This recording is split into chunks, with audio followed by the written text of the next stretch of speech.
Hey, everybody. Thank you so much for your patience. I want to welcome you to part 3. I know you all are, we got our biggest crowd yet because it is cultivation, nursery, and micro. I'm going to bring up my co-host, Nicole, and my co-host, Beck. I think Annette is at an event. We are, you know how we do. Shout out, so. Annette. Shout out to Annette. Absolutely. We got people in the chat. Remember, put your questions in the chat. And we have some other guests. How are you today, Beck? How you doing? I'm doing great. I was working on a construction site all day, so that's why I am not all cute like you guys.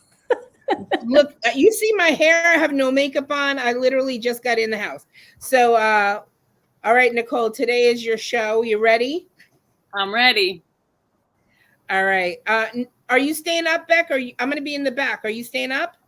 I'll go in the back and then I'll let you know if I want to join in and comment on it. Okay. All right, cool. I'm going to bring up our guests for the day, Esperanza, Segarra, and Glenna from Glenna CBD. I'm going to let Nicole do the intros, and I am monitoring this chat, which I hope will be vibrant. And I will see you if you need me. All right, you got this. All right, thanks, Tanya. I just want to say welcome, everyone. Thank you so much for joining us. We're super happy to have you, and we hope that you enjoy tonight's evening. I think that you will. I hope that you will. And I just wanted to say thank you to all of the people who forwarded our social media posts, advertising this to get the word out. I really appreciate everybody. It's beautiful to see the community come together. And a shout out to all the people who sent in comments on the packaging comments. I really appreciate that as well.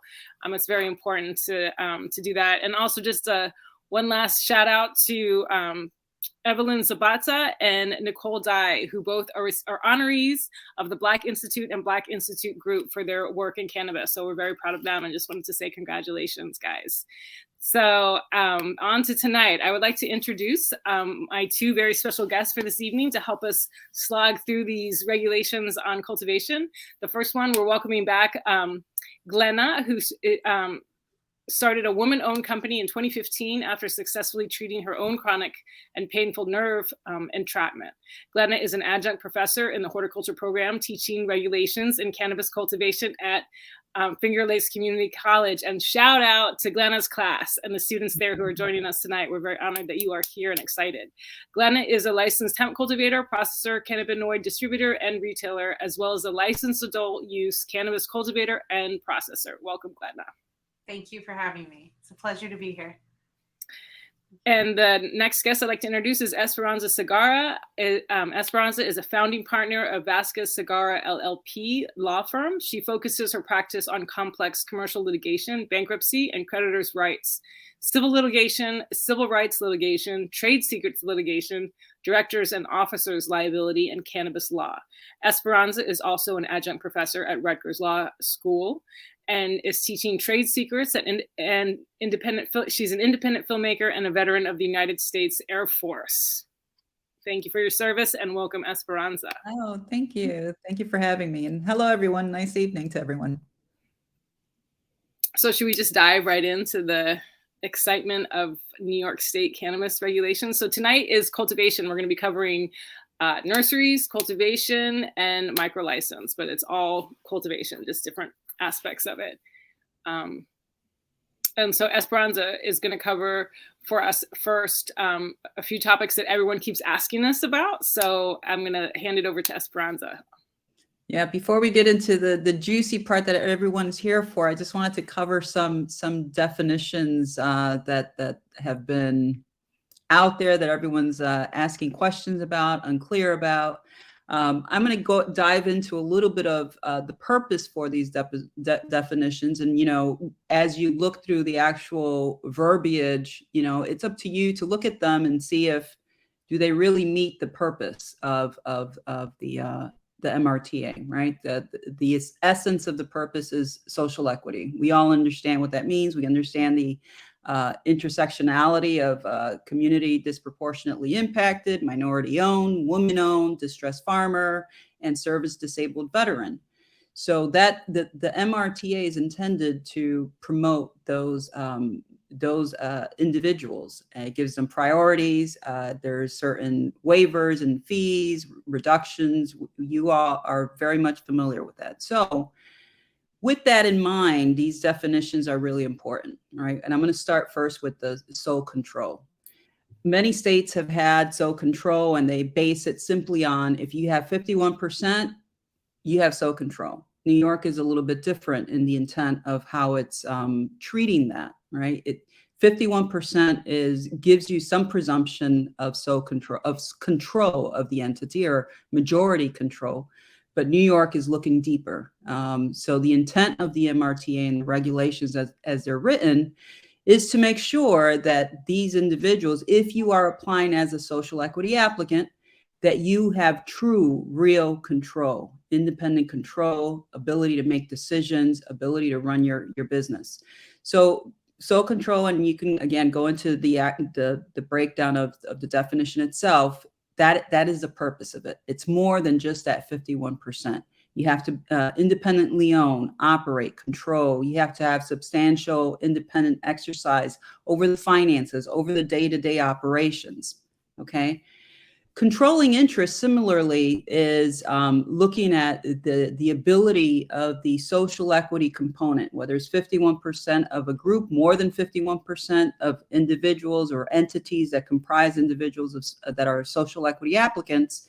They want to make sure that you have authority to control the management, the operations, that the policies, voting rights, all of those things. So a lot of things that they're going to look at are your all of your corporate documents, operating agreements, any amendments that are made, and so forth. So that's controlling interest. Now, the big one is the true party of interest, the TPI. That has been, something that has caused some level of confusion. So hopefully I could help clear some of that up.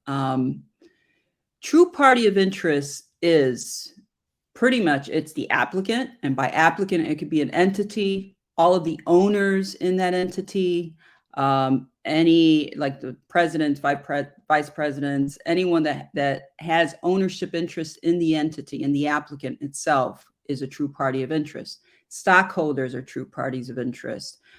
Anyone that has any type of ownership structure of individuals would be true party of interest.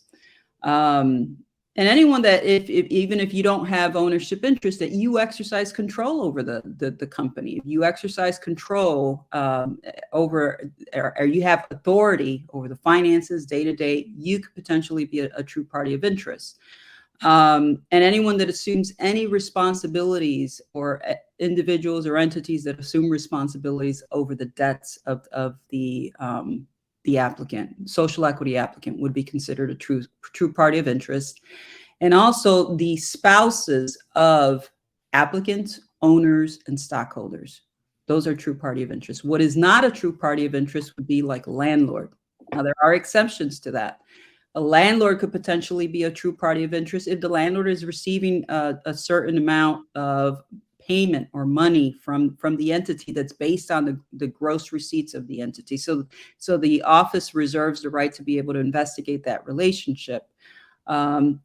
What is not a true party of interest, if you have, service providers, anyone that has a contract on hourly rates, commissions that are not based, again, that's not based on the profits of the company, but maybe commissions based on the sale of the property itself. Financial institutions and financiers are not true parties of interest. And then always, you're going to find a lot of this language in the regulations, the catch-all language. Any others that the office may determine, that's considered a catch-all. That allows flexibility to the office. At times, it may allow flexibility to you to be able to do certain things. So don't always be so quick to change or to ask to change certain language unless you're absolutely sure that you want it to be specific. Just keep that in mind. That gives you flexibility, and it also gives the office flexibility. Really quickly, the last one that I'll get into is a passive investor. That's also some people have confusion about that. All of these are intended to help promote. So the passive investor is potentially it's a true party of interest because they're going to have ownership, but they're only going to have ownership of 5%. They're not going to have any control of the applicant, the social equity applicant. And they also can only have 20% ownership in other entities that are related to cannabis. So keep that in mind. I know that, and the reason for that, again, the reason for all of these definitions is really to make sure that if you're a social equity applicant, you are indeed the one that's controlling your business. I know sometimes there's concern, the whole point is social equity, you're unable sometimes to find the funds, to have the funds.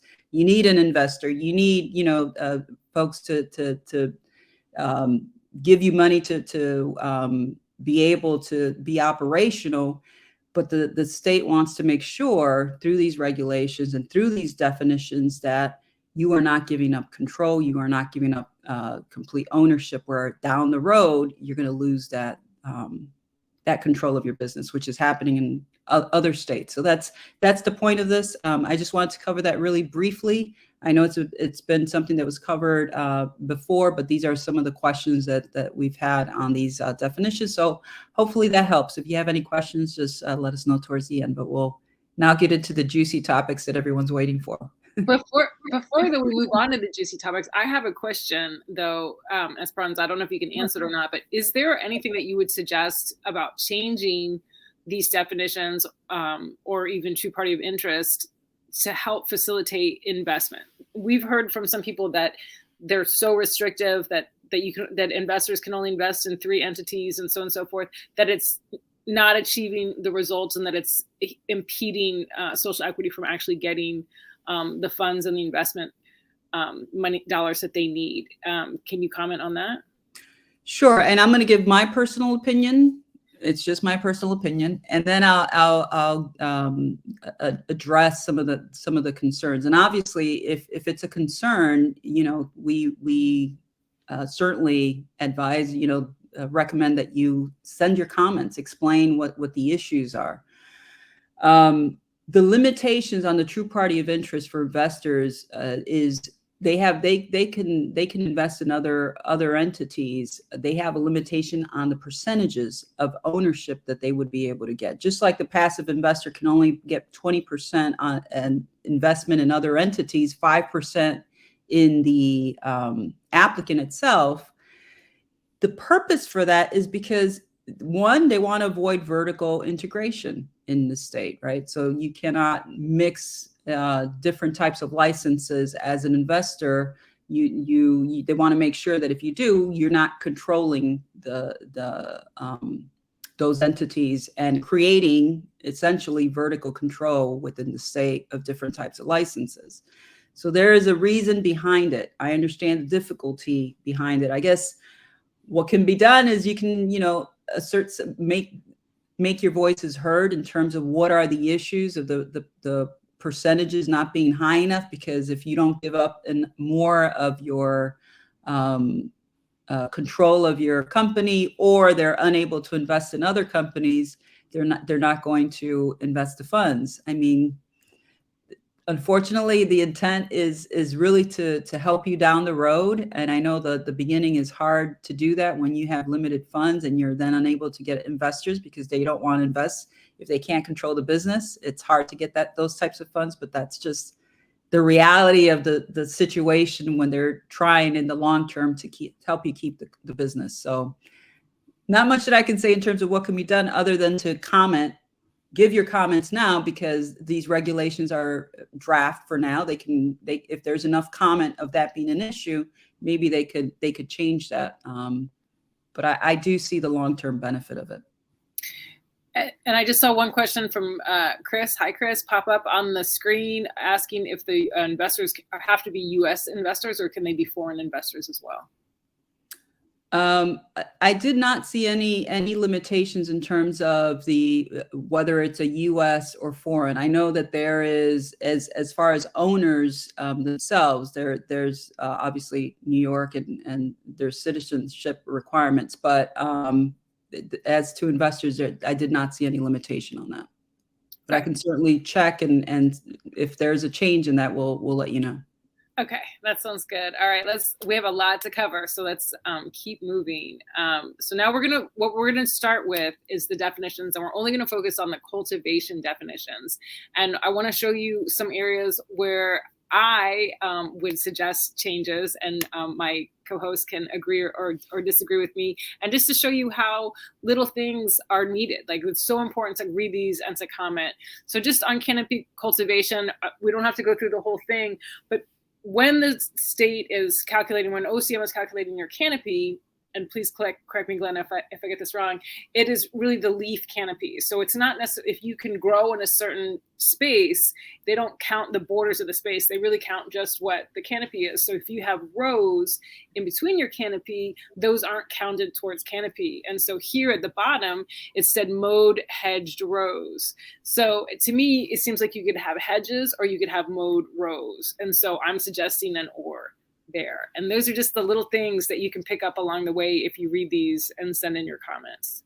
Yeah, you're absolutely right. It's not included. So if you have a 4x4 or a 3x3, like you stated aptly, it's not the space in between, it's the plant to plant as far as your flowering canopy. Okay, so then our next one is outdoor cultivation. And so I am personally suggesting changes to this definition, which I think is overly cumbersome, unnecessarily so. I mean, outdoor cultivation is not difficult to comprehend. It is within the elements of the outside. So using sunlight and no climate control, no artificial light. So we're suggesting that they strike hoop house, because they're and fans aren't a climate control. They move air, but they don't actually lower the temperatures. And we've already said no artificial lights, so they're the same lighting elements at all. So I think they mentioned no lighting elements or artificial lights mentioned twice, but unless otherwise authorized by OCM, which it has done for conditional cultivation, and is actually proposing in these regs that you could have up to 20 lights and still be considered outdoor. But there's other structures that one could potentially grow in or under that would meet this definition, that doesn't have to be strictly a hoop house. There's different. Yeah. Okay. So, and then we're just putting this, I don't really have an alteration to this definition on craft. I can read it to you guys, but everyone is talking about wanting to be a craft cultivator. So I thought it would be good to look at what the definition of a craft cultivator is, which is that it has to be hands-on. You can't use anything mechanical. It has to be all hand done. And the tiers of licenses, which we'll get into later, that qualify for craft as any micro license or a tier 1 cultivator. Did you want to add anything to this, Glenna or Esperanza? Okay, we can keep going. So cultivation cycle. Cultivation cycle means entirety of the growing period, including germination, seeding, cloning, vegetative flowering stages of cannabis growth. And I am suggesting adding micropropagation, which is tissue culture, which is actual something that people do today, and I don't feel that it's covered in these other areas. I'm getting a nod from Glenna. The genetics, so I see a question rolling in on genetics. Right now, I can let Glenna speak to this, but right now is what everyone is calling immaculate conception for genetics, which means that OCM is recognizing that genetics are going to have to come from all over. And so I think at some point they are going to sort of regulate and slam the door on it. But as of right now, we have immaculate conception. Glenna, did you want to? Yeah, I can add as far as our experience, right? So our experience, we purchased from another licensed AUCC. So we purchased, genetics clones from another licensed cultivator. We also, to your point, you may have seemingly genetics in your realm, and like you stated, they may just appear. So it's interesting to see how that'll occur. But yeah, you theoretically, you do need to purchase from a licensed cultivator if you are a licensed cultivator or some licensed source. There is concern of obviously pathogens, disease, etc. So they want to have that traceability, and be careful what you're going to try to grow in your specific domain, it may not be the same environment from where you purchased it from. And we got I think a comment from Jarrell. I think you might have been speaking on craft, that it should also include inputs. And I actually spoke to some people at OCM about this. It's not as simple as it seems, because I had proposed that like it should be all natural, non-synthetic. But really that's all that they're allowed to use anyway. They're only allowed to use what's approved by the DEC, the Department of Environmental Conservation in the state of New York. And they have a very comprehensive list. So, I don't know how much movement we're going to get on the definition of craft, but I for surely encourage everyone to send in their comments. Yeah, I would add to that too. As you aptly stated, if you go to the DEC website and you search under cannabis, it will list all the elements that are included to be allowed. But remember to reverse engineer and make sure that you're not doing any harm, because your products are going to go through full panel testing, and including heavy metals and pesticides. And obviously, for approval to go on the shelf for final lot and line testing, you need to make sure that it's approved product, and the overarching element of doing no harm, right, in your nutrients and anything you apply to the plant. Right. Thank you for that. Those are excellent points. So the next slide.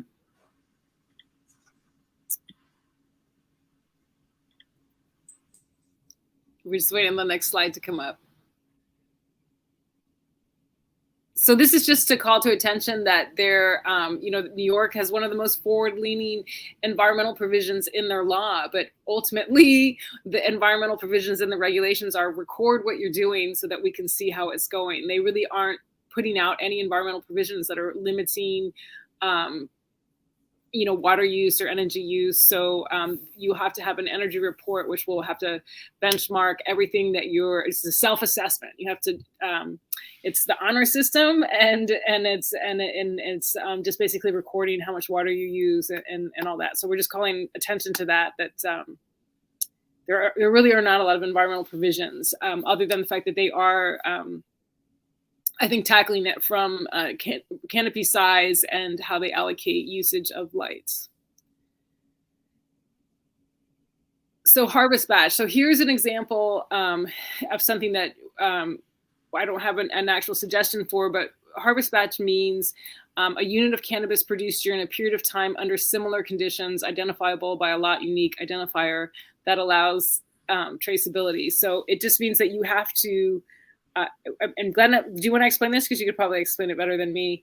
Yeah, absolutely. Thank you. Harvest batch is, it's grown under the same conditions about the same time. So for instance, if you said these strains were grown summer of 22, that could theoretically be that harvest batch unique identifier to denote that it was grown under similar conditions, same time period, same location, meaning same vicinity, same oil, same soil, and same experience. So you might say summer 22, 1-1, 1-2, 1-3, whatever your identifier, but it's to denote traceability. So you know exactly where it was grown, how it was grown, and what happened to that. Right. And then so I was suggesting, and I'm curious of your feedback, the reason why I have it highlighted is because I feel like if it's just summer of 22 and it doesn't matter if it was indoor or outdoor, or like if you have mixed use, or if you have a greenhouse, like a controlled climate greenhouse and outdoor, if those are all considered similar conditions because it's the summer of 2022, then I think this would suffice. But if they actually want that fine grain in there, I think they sort of need to spell it out what they exactly. Yeah, you're right. You do need to denote, more specificity with your lot too. So you have a batch number and a lot number, and those unique identifiers will allow that traceability. So if the OCM or inspection or audit or someone were to ask where that product ended up and reverse engineer it to where it was grown and how it was grown, so you would be able to say summer 22, maybe 1 denoted outdoor, and 2 denoted in your greenhouse. So 2-1 would be the output of that product inside in the greenhouse, and 1-1 would be the outdoor canopy. So you do want to segment that so it's very clear where it was grown and how it was grown in similar conditions would mean, outdoor canopy is a similar condition, not necessarily the mixed light inside. So you would want to bifurcate that. So as you're reading these, if you choose to read these definitions or the regulations, if you don't understand something, your comment can be, this needs clarification. I'm seeking clarification on this because I don't understand it. That is a comment that is justifiable. Okay, next definition. Hoop house. So basically, we all know what a hoop house. If you don't, a hoop house is just like a tunnel that shields you from some of the elements of wind and rain. It's not climate controlled, and they have here specifically polyethylene and polypropylene, which I don't know if it like catches all of the what do you call it, the material that you can, but I know there's bifurcated, there's double-sided and all, but these regulations are here to stand the test of time, and there's other things that might come along that might replace this. You never know, we might be able to have hemp plastics at one time, and I just feel like it's an over detail that doesn't need to be there. So we can keep going. Did you want to make a comment on that? No, I agree with you. I think Esperanza said it nicely the other day, where you don't need to add a specificity where there isn't a need for it. Right. So the things to be looking for when you're going through the comments are things like that. And I'm just letting you know like how we're viewing the comments and things that we're making comments on, and also giving you some of the definitions. So indoor cultivation, the cultivation of cannabis within an enclosed climate controlled structure using only artificial light, heat, and dehumidification. I would say also CO2 generator. You also use CO2 in indoor light. So I would add that, but that's the definition of indoor cultivation. Integrated pest management. This is one that in red, what I would be suggesting in my comments. I think the strongest thing you can do for integrated pest management is to have a healthy plant. That's the first defense. The second defense is constantly be looking and scouting, visually looking. Some people set up traps for the pest, and not all pests that are on a plant are necessarily bad for the plant. And we'll get into pests in a second. And then one of the things that regenerative farming does, which New York Small Pharma is very big in promoting, and it is in the MRTA that regenerative practices and standards should be used in cultivation. Regenerative is the beginnings of the definition are in these regulations, which we'll get to later. Part of that is companion planting. So you're planting other plants with your cannabis, as well as creating like a border of plants to attract and sort of pull your pesticides away. Some people, even if they see one plant that succumbs to the pest because it maybe had a weakness or something, they'll let it stay because it's pulling the pest away. So it's all personal approach to cultivation, but more suggesting adding those particular things: buffer zones, companion planting, and scouting. Yeah, and you're absolutely right. And I would say, prevention is key. Right, that's the best IPM instead of a reactive, using chemicals and things like that. So quarantining, I know a lot of people talk about bringing in plants, clones from other locations. I think the number one thing is to quarantine, because there's a lot of elements that you can't see and will present themselves. And once you see them, it can be devastating. Obviously, if you get thrips in your realm, you're going to need to do a whole overhaul. So it's really important to make sure that preventive techniques are used. Quarantining is one of the easiest. And obviously a favorable environment for ladybugs is an obvious one as well. Beneficial insects are very, very good to get to know. So here's an issue. I didn't mark up changes, but we do have an issue with this definition. We had an issue with it in home grow for medical, and we have an issue with it now. Immature cannabis plant means a non-flowering female cannabis plant or a cannabis plant which does not have a flower that may be observed by visual examination. In seedling or small clone stage, the immature cannabis plant cannot exceed 12 inches in height. And so, first of all, a cannabis plant that is not flowering, it does not mean necessarily immature. You can have many different stages of a cannabis plant versus mature and immature, and there's many different stages of that flowering, from when it first appears to when you can sex your plant to towards the end of it. And to say that it can exceed 12 inches in height, especially for outdoor grows, you can have very large plants that have not yet flowered. So that is not something that's conducive for outdoor grow. What do you think, Glenna?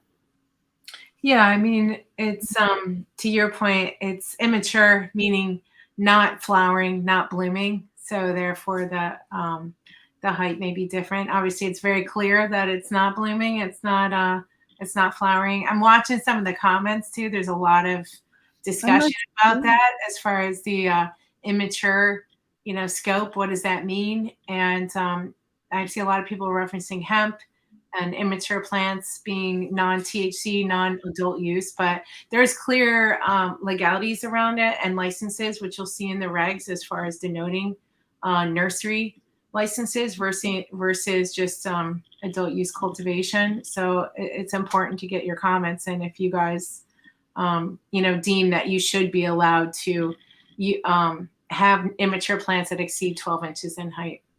I've definitely had immature plants that have exceeded 12 inches in height in my garden. Esperanza, please jump in on any of these also. I know they're very cultivation specific, but please, if you don't hesitate if you have a comment. So next definition is a mature cannabis plant, which is the same thing, over 12 inches in height. So we're going to send comments on that we don't think height should be a factor. If you're going to dumb it down to flowering and not flowering, I feel like that's good enough to define mature and immature. Okay, so next definition. Mixed light. Okay, so here we're getting into the meat of things. Mixed light means cultivation of mature cannabis in a greenhouse, hoop house with cannabis cultivation lights, a glass house, a conservatory, a hothouse, or similar structure, using a combination of sunlight and lighting, with all lighting requirements meeting the PPE standards for mixed light tier set out in Part 1, 12.51, which is later on in the regulations. So basically, mixed light basically means that you can have a hoop house, which is not climate controlled, and lights, or you could have a completely climate controlled greenhouse and lights. The thing is that you're mixing lights with sunlight and light. It's not a question of whether the structure itself is climate controlled or not. It could be either one. So so any comments on? Yeah, you said it aptly. Mixed light is really just, sunlight and your light limitation within your tier. Obviously in the regs, whether you have a larger square footage, you may have a light limitation of 20 lights, whatever it may be. But mixed light is denoted sunlight and artificial lights. Yes, that's correct.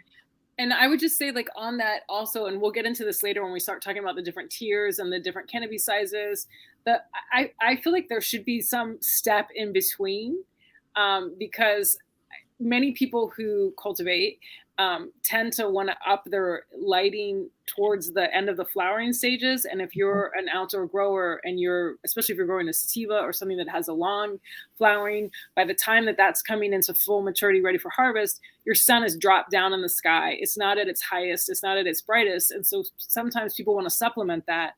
And that one just 2 weeks or 3 weeks that you might want to give it an extra little boost is going to push you in an entire other fee category and size category just to use them for that little bit. So I feel like there should be a step between the two.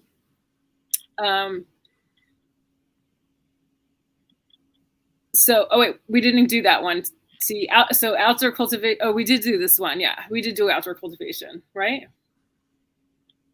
Outdoor cultivation is just growing without artificial lights, with sunlight, and without climate control.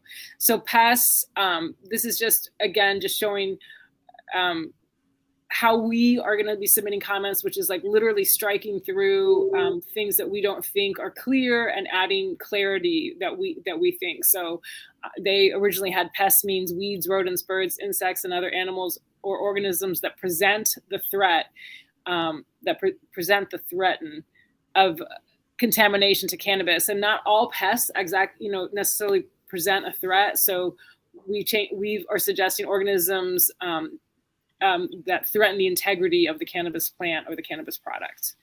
And I don't think it needs to be, especially during drying, curing, or processing, because you can have a pest issue at any stage in your plant. So I'm not sure why they have that there. Do you have a? No, I'm not sure either. I think that's a great point. If I may, there's some, a lot of oversight too as to what you use, that when the OCM comes to inspect, they will ask you, there's a lot of summaries, there's a lot of surveys. So there's a lot of planning, there's plant diagrams, and there's verbiage about your amendments, your soil, your water test, your soil test, your pest plan, A lot of this is captured. There is BioTrack. I know that was a question. Metric is used in other states, but BioTrack was awarded in New York State. It's currently used in the ROs as well. And I didn't see anything that denotes what you can do in the soil as far as heating it up. I didn't see any limitations to that. And I think I captured all the questions that I saw. So. And someone asked if we would make this presentation available. We can, but also later in this webinar, I'm going to let you guys know that New York Small Pharma posts our comments on the website, and we also create emails with our comments pre-populated in them. If you want to if you support our comments, you can forward them. You can delete the ones that you might not support. You can add your own comments on top of it. It's completely manageable. Yeah, you're welcome. So next. So I don't know that we necessarily need to go painstakingly through all of these because I do want to get to the meat of things. But this is, again, just showing how we do comments and just this is not really changing anything of what OCM is trying to say. But I feel like just saying it a little bit better. So is everyone good if we keep rolling through so that we can get, I'm just cognizant of the time and I want to keep rolling through the next definition. Oh, good. Yay. So we're through definitions. That was the last one. I guess I could have gone over it. And so now we're on to cultivation, and we're going to talk about, we'll break this down into, so we know that there's outdoor cultivation, which is out sunlight, no climate controls. You can have fans, but that's about it. Then you have indoor, which is completely climate controlled, all artificial light. Then you have mixed light, which is outdoor, can be climate controlled, or not, but it has lights that supplement sunlight. And then you have what is called combination, which is a combination of mixed light and outdoor. So hopefully that's clear. So we can, and there's 3 types of cultivation licenses: nursery, and then cultivation and micro license. Cultivator and micro license. And then again, there's those 4 tiers that I just talked about: the mixed light, the outdoor, the indoor, and the combo. Did you want to say anything about the different tiers? And I apologize. No, I think you aptly said it. I think you just, when you have the two mixed lights, you just have to make a choice whether you want more lights and less canopy or more canopy and less lights. So with the mixed light, you could theoretically have an outdoor grow, and you could have a completely climate controlled grow that uses both sunlight and artificial light. So and I can tell you, I did that as a hybrid grow. I had 10,000 square feet outdoor, up to 20,000 that you can have in the greenhouse, to your point, with mixed light. So there's a lot of AUCCs that are doing that currently. Right.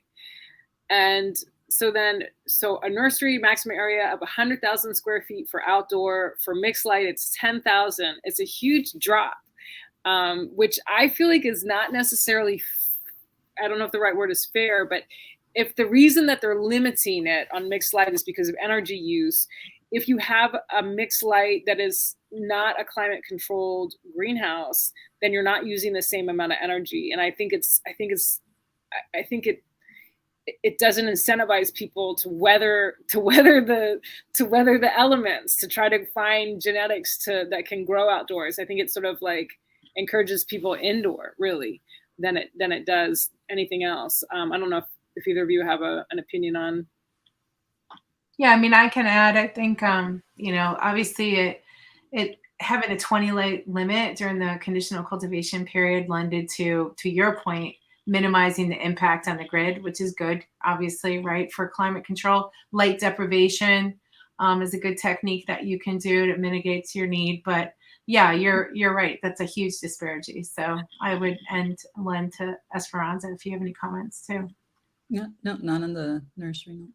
And then I would just also say that as people are deciding like what tier and what it is that they want to do, there's one thing that of sustainability when it deals with the ecological limits of the planet and what the planet can handle, but there's also economic sustainability. Electricity is extremely expensive, especially in the state of New York. Profit margins in cannabis, in regulated cannabis, is very small. And as we move forward in this world with our energy crisis and our climate crisis, the energy is not necessarily always going to be there. I mean, maybe not in our immediate, maybe not in my career, but for sure in some of the people that are coming after, there's going to be, we are seeing rolling brownouts in other states because the demand on the grid is bigger than what the grid can handle. So it's just things to think about as you're planning. And so indoor maximum area is 10,000 square feet, which I think is actually much bigger than what I thought they were going to offer indoor. So that's great. I think that would be great. I would also add to your point that, you know, there's limitations like you said, of the power grid. I mean, there's many locations that don't have access to phase 3. There's transformers that are out, you know, 6 months to a year for upgrading of your power. And there's other techniques that you can do. You know, there's agam systems. There's all different kinds of things to try to kind of control the moisture changes, especially at night. But it's really important to understand the grid that you have there, the powers that you need. And like you said, the margins, people think, you know, you're making a fortune in cannabis until they look at all the testing that's required, all the costs for testing, packaging, some of your a lot of your compliance, as well as your potency tax that's currently in play right now. So the potency tax that the cultivator or distributor is paying as well. And I hear a lot of people talking about the market prices, or reading a lot of people talking about yeah, thank you for those points. But I hear a lot of people talking about the market prices, and it's typical in every single state that is legalized that the market does drop at some point. There is, I mean, for a number of reasons, oversaturation being one of them, issues with distribution being another. So I think what New York is trying to do is slowly roll out the licenses without necessarily capping them, but not necessarily just releasing a ton of licenses at one time because of that every market has had the bottom drop out because of oversaturation. But I'm also hearing in California that craft living soil is on the rise, it's fetching quite the highest dollar at this point. Yeah, and there's some successful co-ops out there that do utilize that technique, as well as I think the sustainability is a requirement currently. You're right, for conditional cultivators, the sustainability plan.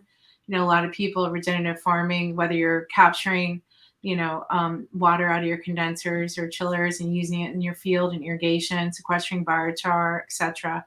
But yeah, that is a condition, a sustainability and energy plan. Okay, so do we go over the cultivator tiers? Yeah. So I'm sorry. Yes, we did. Sorry. So the next one, you're right, Tanya. I was back. Okay. So now there's tiers. Those are the maximum amounts, and now there's tiers within it. Sorry for the misspellings. So the tier 1 is not to exceed 5,000 square feet. A tier 2 is greater than 5,000, but not exceeding 12,500 square feet. A tier 3 starts at 12,500 and goes up to 25,000. A tier 4 is 25,000 to 50, and a tier 5 is 50 to 100,000. So just to like make everybody aware, so we just went through that there's outdoor, mixed light, indoor, and now there's 4 tiers. So it means that these 4 tiers apply equally to all those. So whether you're outdoor or indoor, your maximum is 100,000 and your smallest is 5,000 in your tier, which means that they're contemplating 100,000 square foot indoor and 100,000 square foot outdoor. Those are quite large grows, and certainly not grows that they could hand out to many people. Yeah, no comments. So I just like it. Just to call attention to that is that it's the same. It's the same whether you're indoor, mixed, or but where it changes up is in the licensing fees. Okay, next slide. So then you have your combo tiers, which is the mixed light with the outdoor, and the combo tiers start at 5,000. The tier 1 is 5,000 to 2,500 square feet mixed. 25,000 for the outdoor and 2,500 for the mixed light. Tier 2 is 5,000 for the outdoor. 5,000 for the greater than 5,000 square feet, but not exceeding 12,500 for the outdoor, and the indoor is 2,500 to 6,250. And tier 3 is 12,000, starting at 12,500, but not to exceed 25,000 for the outdoor, and the mixed light starts at 6,250, not to exceed 12,500. And then I think there's 2 more tiers.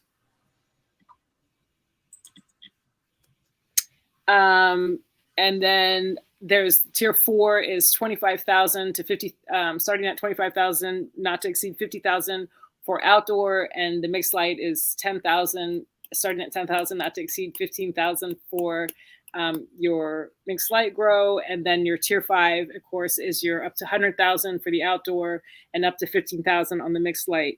And I'm getting a question that's asking if you can discuss how these tiers do or do not line up with what's currently happening with the AUCC. So I think you guys have a tier 3 as your new offer, right?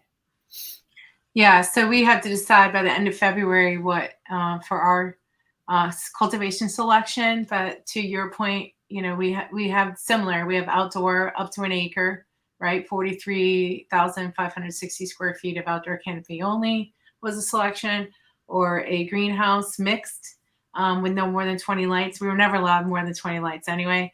But that was a hybrid where you could do 25,000 square feet of greenhouse canopy only. Now it's flowering canopy, to be clear. And, or you could do 30,000 total hybrid. You could do 20,000 square feet indoor and 10,000 outdoor, indoor meaning just the greenhouse with 20 lights. But we were never allowed more than 20 lights. So that opening, if you will, albeit with less square footage, to be clear, if you wanted more lights. But now you are, right? Now you have, in fact, just to like let you guys know that, so now the cultivators who have not sold a dime, most of them have not sold any of their flower or been able to move it to the dispensary as of yet, although it's starting to happen more and more. In the labs, yeah, a lot of them have products in the lab. A lab bottleneck. They're being asked now to choose how they want to grow next year, before they can even see the return on this last grow, and to decide. And as a farmer in the elements, it's hard to get locked in without any kind of flexibility. So just to be aware of, and originally they had to have it like the end of January, then it was moved to the 1st of February. And I think they just moved the date again for you guys to make the decision. I don't know when the new date is. I think it's February 23rd. Which I am appreciative of. Yeah, that's finally a big space. But just they're under a lot of pressure out there, just to know. But your new choice is the tier 3, right? The 12,500 outdoor and the 6,250 mixed light. You're exactly right. Up to 12,000, like you said, square feet outdoor, 6,250 in a greenhouse mixed light canopy with no restrictions of lights, right? So the square footage went down because you're allowed to get more lights. So that's an added, kind of inverse. You got to pick one or the other. And we're going to be going over cooperatives in our next webinar. And when you start looking at the different cooperative options and the combo options, you can start getting very creative with what you can set up and what you can do that's economically sustainable. Okay. So microbusiness, this is the license of the hour that everybody wants to know about. So an applicant for a microbusiness license shall indicate on the application for licensure the activities in which the applicant intends to engage. And the one activity that every micro license is required to engage in is cultivation. And some people have brought forward that they feel that there should be choices, that you don't have to do cultivation if you just want to be a micro processor or a micro distributor, that you should be allowed to do that. But I don't feel that OCM is likely going to give on that position, because they really see this as a way to really encourage vertical integration. Your thoughts from either Esperanza or Glenna? Yeah, and I'll get into a little bit more detail on that, and when we get into the operations section, part 123. But the intention of the micro business, again, going back to social equity, is really, most social equity applicants are not going to be able to be cultivators for all the reasons that you've mentioned in terms of investment, the cost. So micro business is the business that is really intended for a lot of the social equity applicants, so that they could run their business from cultivation all the way to delivery. And I'll get into a little bit more of that later, because there's some maze there that they've added into the regulation that I hope you all comment on. But we'll discuss that a little bit more. I was going to say that too. There's an element that obviously I want to make sure people comment on too, as far as what social equity means. But yeah, I think it's an amazing license, frankly, because it is the only one that's vertically integrated. Obviously, the ROs can be vertically integrated, but everyone else had to pick a lane, if you will, and there's pros and cons with each lane. But this is one that gets to straddle as far as growing and selling within a specific canopy size. So I think it's a great opportunity for to create your own brand, if you will. I agree, and I feel like one thing that would assist micro licenses, especially if they're forced to cultivate, because is that if you have a value added product, if you were allowed to purchase a certain amount of biomass from another farmer, so you could actually start small. So if you don't have the land or the capital to really have a big grow, I mean, these are small grows, but 10,000 foot grow is not chump change. It's not. It takes employees to help you do it. And so I feel like if they could shorten their amount of grow, but not necessarily what they process, if they were allowed to purchase biomass from other for value-added products, I think would make a huge difference personally. So anyway, indoor canopy for micro license is 3,500 square feet. Mixed light canopy is 5,000 square feet, and outdoor is 10,000 square feet. And if that seems a lot smaller than what you were hoping for, don't forget there's opportunities for you to team up with friends and form cooperatives. And between that and combination options, I think there's a lot of creativity that can happen.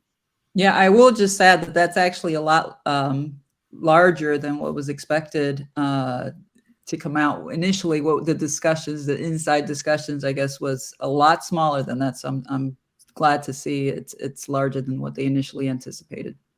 Yeah, and I did want to answer some of the questions, but hi Cody, he's one of my students, and actually Ananda Farms is a service disabled AUCC. She's a vet and she's very active in mentorship, and so I'd happily say shout out Ananda Farms for a lot of those questions that you have over there. Do you guys want to pause and take some questions from the viewers before we go on? Yeah, I would welcome that. It's the most interesting participation of comments I've ever seen. Like, it's fantastic of the flurry of questions. It's hard for me to lead the slides and read the questions, so I'm happy to stop and see. Yeah, because there is a mentorship program going on. The OCM has facilitated. Yeah, so shout out to the CCMT, my fellow students. I'll be catching it on the record. Exactly. So I think both of us are mentors in that, and it's recorded.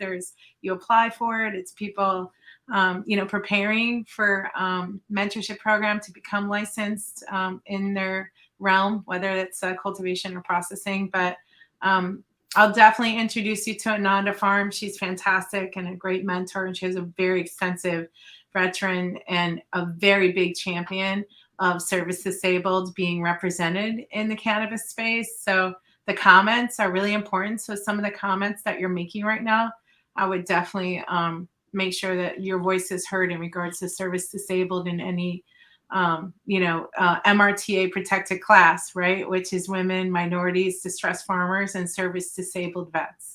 And so we are going to get into that also in this presentation a little bit later on. We're moving in that direction.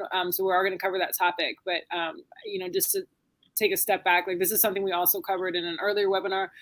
The fact that you have to be a service to say why anybody wanted to limit, and maybe Esperanza could speak to this because she is a veteran. You don't want to hear my comment.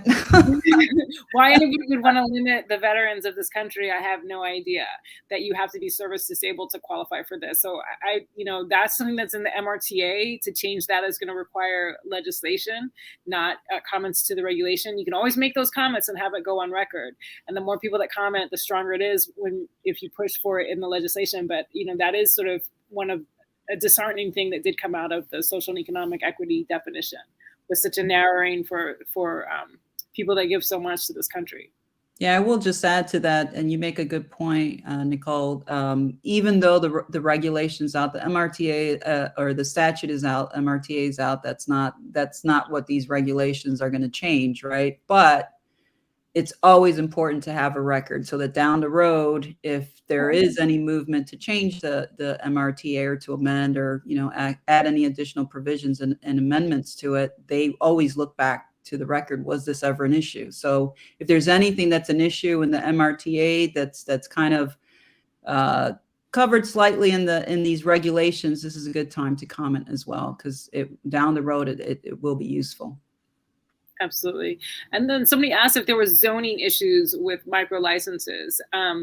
Yeah, I'll get into that later, but okay. So hold your powder. We're gonna get into that later. So you want to roll back into, were there other things that you wanted to address, Glenna, on the comments? Well, only one thing. I mean, obviously it's still federally illegal, so you're not going to get federal grants for cannabis unless you're research and University of Mississippi, for instance, right? But I will say hemp is federally illegal, and obviously I think you stated that in the beginning with Cornell and their vast aspects in another webinar I think I heard you guys say. But there are USDA grants right now for hemp, and the nursery license for hemp is in my opinion a very undervalued license that could potentially used for genetics for immature plants in the future. Yes, thank you for that. Thanks for mentioning that. So the question on up right now, yes, the answer to that question is yes. Vertical integration means that what you grow and make from it, you can sell, and you can actually also have a consumption lounge with a micro license. So if you are a pasta shop and you want to turn your pasta shop into a micro license and you meet all the requirements for that, then yes, that the answer to that question is yes. And then somebody asked, how does legacy move over to legal? This is something that is, I think, near and dear to everyone's heart who works in this space, because many of us are legacy, and many of us recognize that none of us would be here if not for the growers and the people that have been moving weight on the street and processing and keeping this medicine alive during Prohibition. So one of the ways is through the mentorship program, which is now closed, but they will have more cohorts, and they do it in a way that you sign up, you're assigned a number. So when you apply, and you have to divulge all your, because it's specifically for legacy, because you have to know how to cultivate to get into it. You have to know how to process. You have to be sort of ready to go, ready to jump into the industry. So you have to prove all that. So they assign you a number, and so you apply sort of blindly. So you don't have any name associated with you. And but in terms of protecting what you built, some of that is I'm not sure what the question exactly means, but if you have a brand that's in the traditional market, I don't know that you necessarily be able to roll that brand over to the regulated market unless you sort of stop now. You definitely don't want to get caught with your brand in the traditional market if you want to enter it into the regulated market. So some of us made some hard choices this year, and that's just part of the pain of the transition. And you probably are not going to be able to grow in your house. You're going to have to just have a proper facility that meets all the compliance. So I think a lot of people are hoping that they're just going to be able to keep growing in their home. And maybe if your home is on a farm or set up in a particular way, you can, but it's probably unlikely. And I loved what you said too, that a lot of people had to make hard choices. But to your point, like if you're currently operating in the legacy market and you want to bring that brand to market, obviously you can't continue to do that. You can't, you have to be licensed. There's packaging rules, there's label rules. Obviously you can't appeal to kids. You can read the regs on adult use labeling and packaging, but there's processors that are bringing some legacy brands to market too. So I think that's an avenue, but if you want to operate in the regulated market, you have to read the rules and comply with the OCM rules or comment to get that change.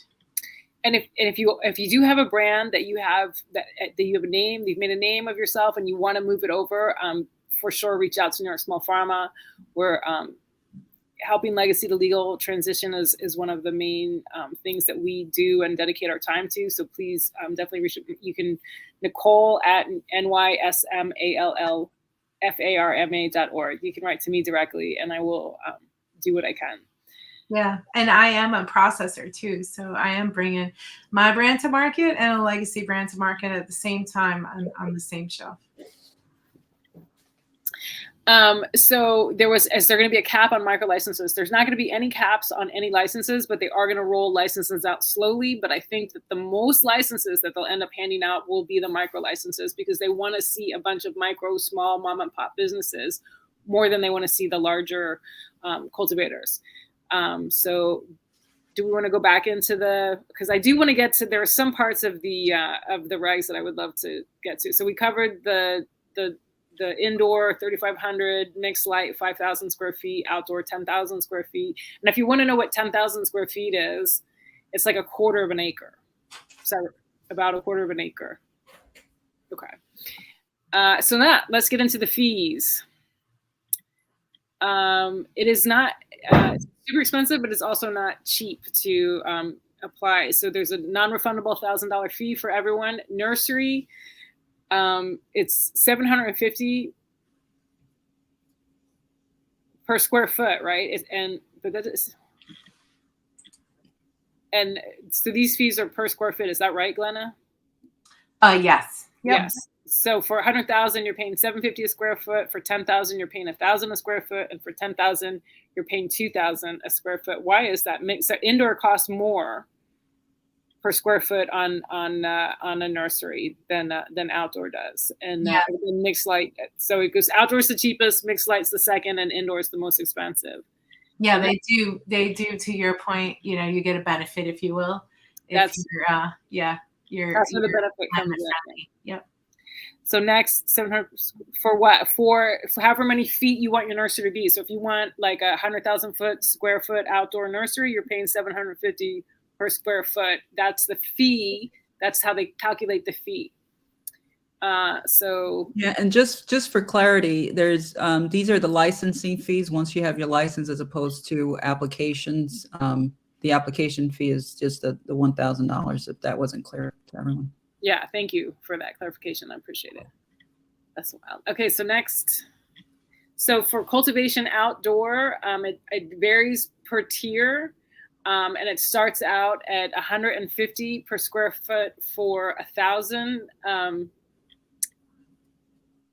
then it moves up from there. So from there forward, so this is a little bit difficult it was a little bit difficult for me to grasp. Anyway, so you pay $150 per 500 square feet.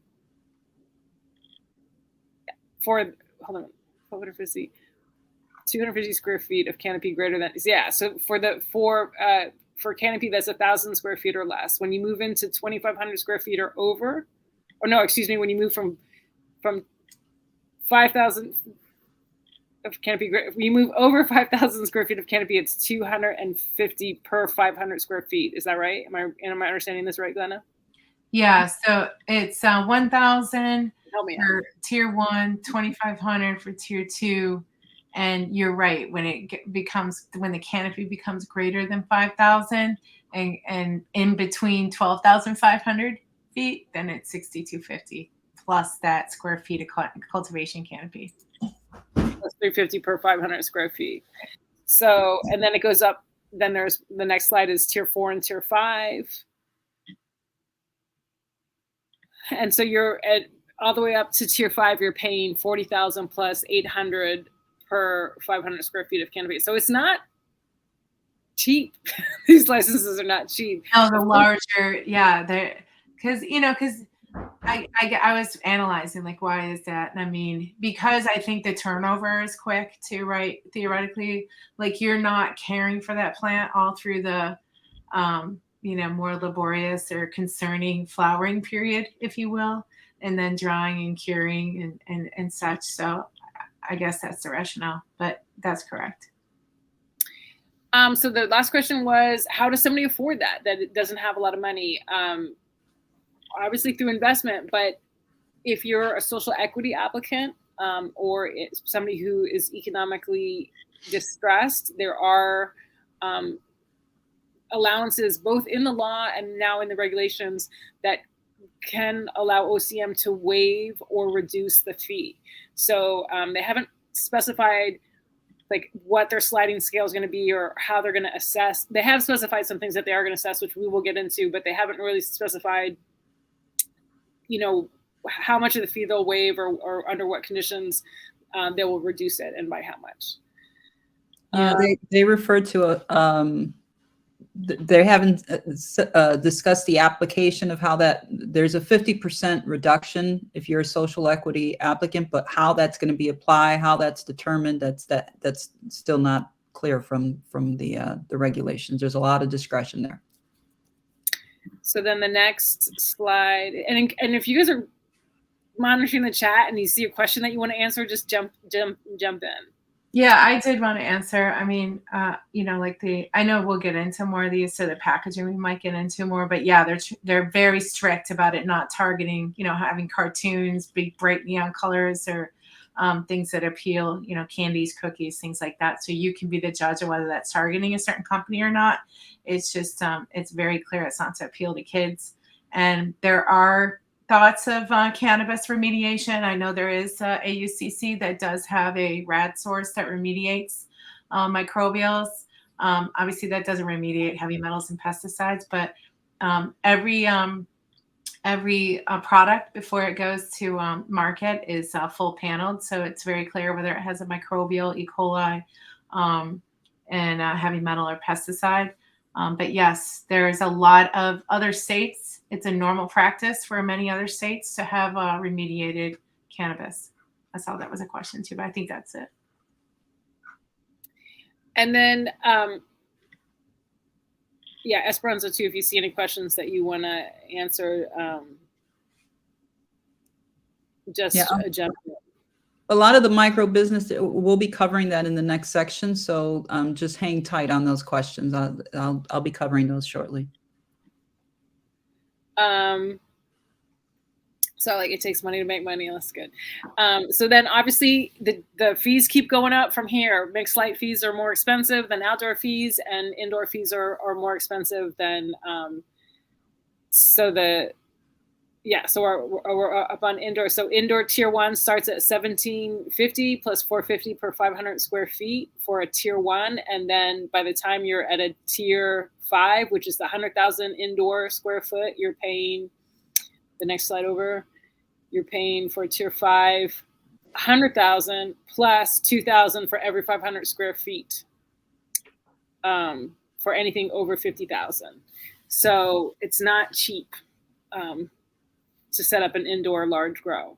And honestly, like what is gonna, I feel, stand the test of time in the market, from my little ignorance and personal opinion, what is gonna stand the test of time in the market is gonna be those craft growers that are really growing a quality product, whether it's craft by the definition of OCM, or it's, you know, those that are focusing on smaller grows that are putting a lot of effort into that grow and a lot of care into each plant and a lot of care into their product. I think and have, you know, clean product. They're the ones that are going to stand the test of time. Much like the hops industry, you know, with craft and IPA and smaller, you know, more refined, nuanced, you know, everyone has their own nuance in the craft space as far as their techniques or their, you know, their terps, their profile, whatever it may be. So it's akin to a similar thing. So you can push forward past that. And so now we're at combo. Combo starts at, do we not do combo? Do we go back? Combo starts at, so combo is the mixed light plus the outdoor. And so that's split up between the outdoor, isn't it? And the mixed light. Or is it just one fee for both of them, I guess. So it starts at $1,250. It's $150 per 500 square feet, which is similar to outdoor. And then it goes up to, for tier 5, $56,000 plus $860 per 500 square feet. So again, indoor shakes out as the most expensive. So we can,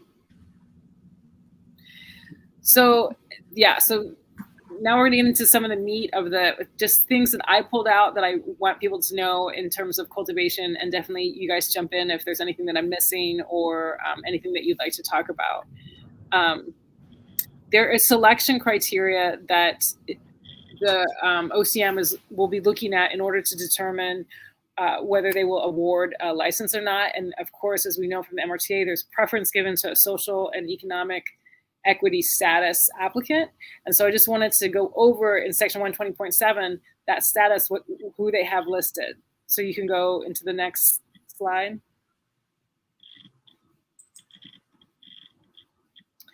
So the first group is a group as eligible for priority as defined by this. So a member of a community is proportionally impacted during cannabis prohibition. Someone who has an income lower than 80% of the median income of the county that they reside in, which in some counties is a super low amount. In my county, I think the median is 36.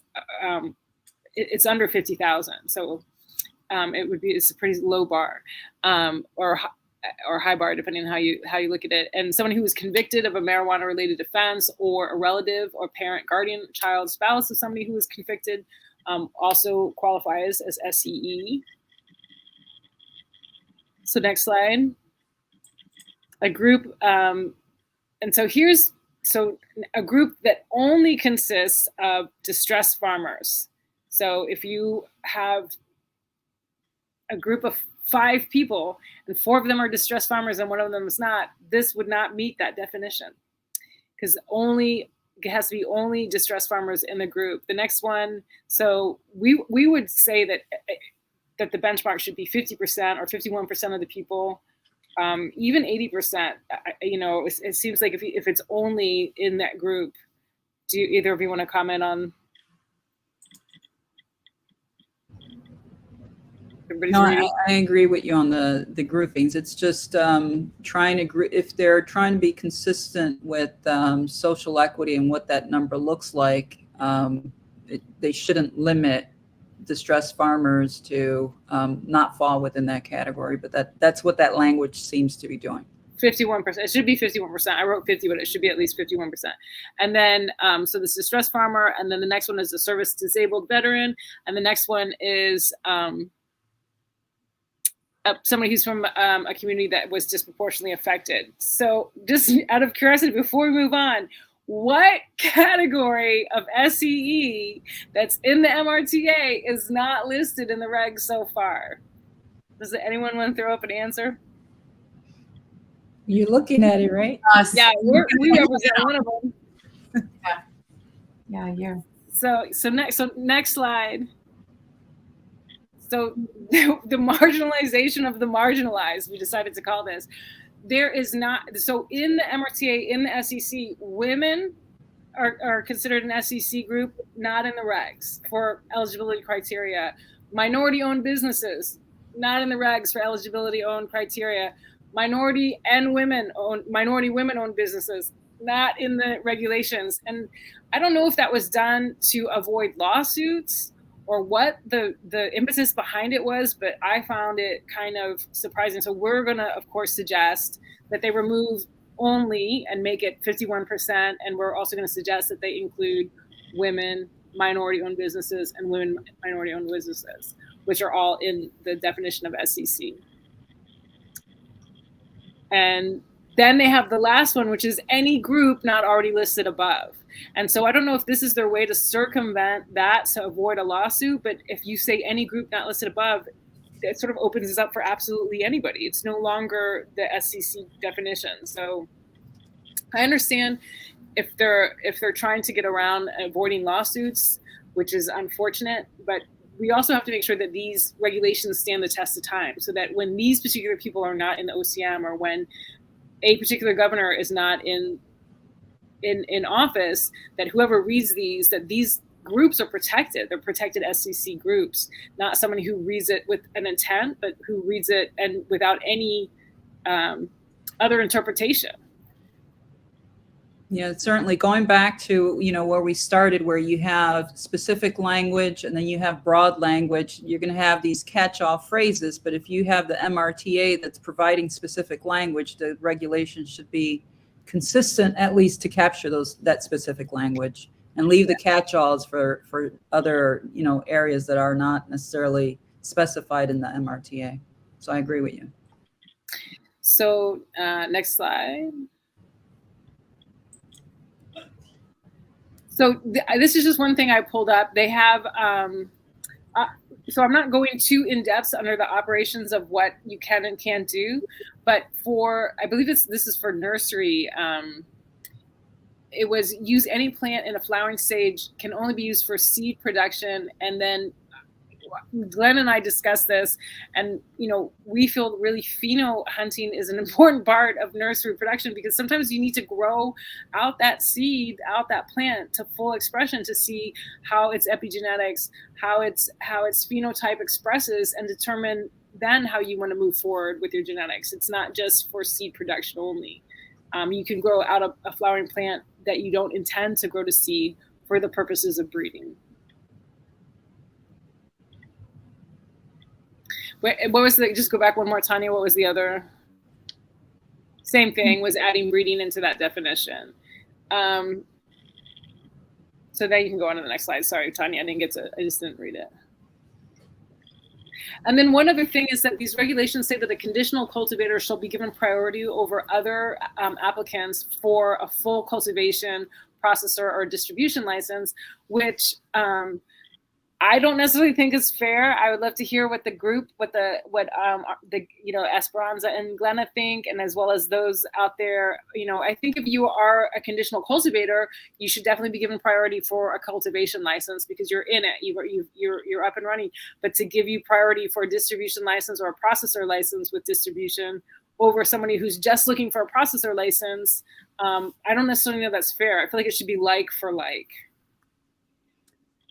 Yeah, and I think what they're trying to do is, because the cultivator is able to get a processor distributor license as well as just a cultivator, they're trying to level that out. But the reality is, if you got because that wasn't available initially. So if you got the cultivation initially as a conditional license, I agree that it should just be consistent with that, and you could add on processor and distributor, but you shouldn't necessarily get priority in those. Yeah.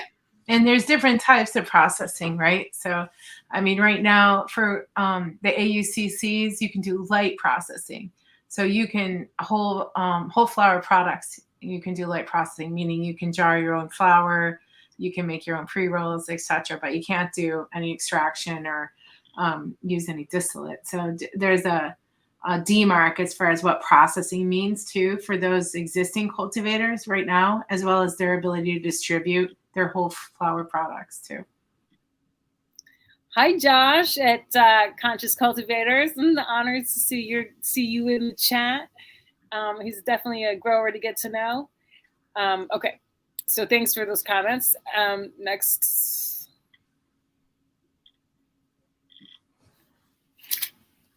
Yes, so Esperanza.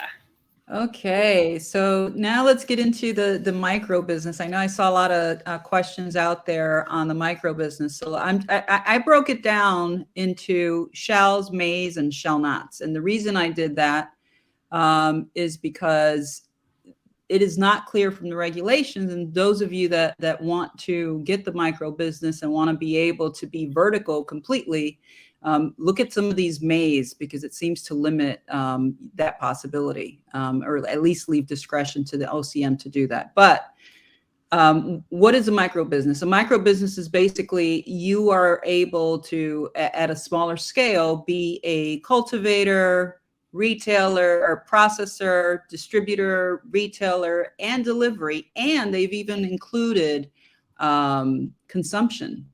Somewhat. There's some language in there that seems to indicate that you can actually consume as well in your micro business. So you, as a micro business, you're covering all of the areas at a smaller scale. But again, going back to IPAs, microbreweries, this is probably the equivalent of that. A higher quality product at maybe a higher premium may be a way to get around the smaller scale. So, okay, so a micro business shall engage in cultivation. So cultivation is a definite. You cannot just do processing, distribution as the micro. You have to do micro business and one of the others, at least one of the others. So cultivation is a definite, a must, a shall. And then you can do that with at least one of the others. So the others that are listed in the regulation currently is processing, distribution, or retail. Okay, so definitely cultivation with one of those at least. Then the regulation states that a micro business may, this is now a may sell cannabis to a processor, it may sell cannabis products to a distributor, and it may sell cannabis products that it cultivated to or processed to consumers, and it may sell cannabis products as well to delivery to its consumers. Again, micro business, you're only selling the products that you have cultivated. However, there is an exception to that. So a micro business shall not sell or purchase, excuse me, cannabis from other cultivators. It can only sell its own products. However, there's an exception where it says, unless the micro business has suffered significant crop failure. So if the micro business has suffered failure, it can get a written approval from the OCM so that it can then sell another cultivator's products. That's the only time that a micro business can sell another cultivator's products that are not its own products.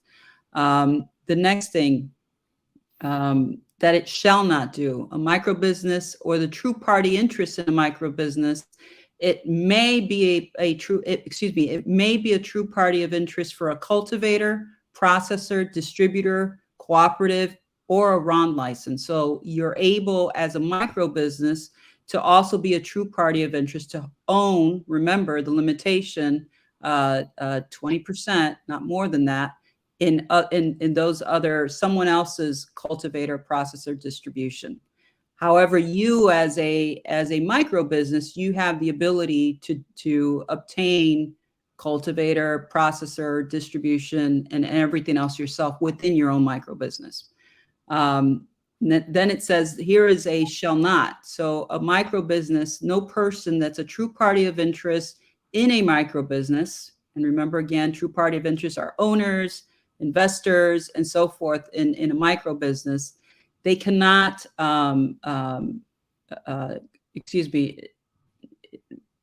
they're unable, unable to be a true party of interest in more than one micro business. So no true party of interest is able to, no person shall be a true party of interest in more than one micro business, with the exception of a passive investor. And we discussed what that looks like. That's 5%. So if you're a passive investor, you can invest in more than one micro business, but otherwise you are unable as a true party of interest to invest in more than one micro business. Okay. A micro business or its true party of interest you can be as a micro business, you can be a landlord, you can be a financier, or you can provide goods and services to other adult use cultivator, processor, distributor, cooperative, micro business, or RON license, but you cannot do the same for another retailer, on-site consumption, delivery, or ROD organization, or registered organization, or cannabis laboratory.